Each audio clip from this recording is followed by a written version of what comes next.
নমস্কার, আমি সানন্দা। আমার ইউটিউব চ্যানেলে আপনাদের সকলকে স্বাগত জানাই।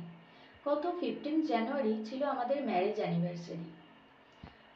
দেখতে দেখতে 4 বছর পূর্ণ হয়ে গেল আমাদের বিয়ের। তাই এই বিশেষ দিনটিকে আরও বিশেষ করে তুলতে আমরা দুজনে পৌঁছে গিয়েছিলাম বেহালার একটি রেস্টুরেন্টে ডিনারের জন্য। হ্যাঁ, ঠিকই শুনেছেন, এবার আমরা দুজনেই গিয়েছিলাম। আসলে মাম্মামকেও আমাদের সাথে নিয়ে যাওয়ার খুব ইচ্ছা ছিল, কিন্তু ওর শরীরটা খুব একটা ভালো নেই জানেন। তার ওপর ওর টিউশন ক্লাসও ছিল, আর এই ঠান্ডায় ওকে বাইকে করে নিয়ে গেলে আরও ঠান্ডা লেগে জ্বর হওয়ার সম্ভাবনা আছে। তাই এবার আমরা দুজনেই বেরিয়েছিলাম।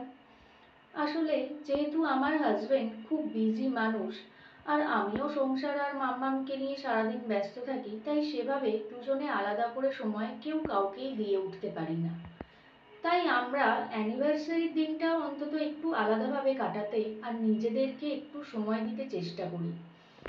দিনটাও আমরা তাই সেভাবেই প্ল্যান করেছিলাম। সুন্দর সময়ও কেটেছে, কিন্তু মিস করছিলাম শুধু মাম্মামকে।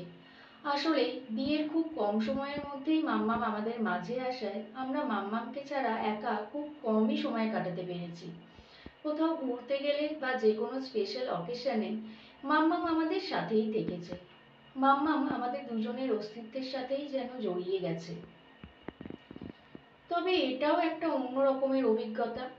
মাম্মামের বাবা মা ছাড়াও যে আমরা দুজন হাজব্যান্ড ওয়াইফ, কালকের ওইটুকু সময় আমাদের বুঝিয়ে দিয়ে গেল। সব মিলিয়ে কাল খুব কম হলেও সুন্দর সময় কাটিয়েছি দুজন একসাথে। আর মাম্মামকেও প্রমিস করেছি যে খুব তাড়াতাড়ি আমরা ওকে চিড়িয়াখানায় বেড়াতে নিয়ে যাব। আমার এই ভিডিওটি ভালো লাগলে একটা লাইক করবেন আর আমার চ্যানেলটিকে অবশ্যই সাবস্ক্রাইব করবেন। ধন্যবাদ।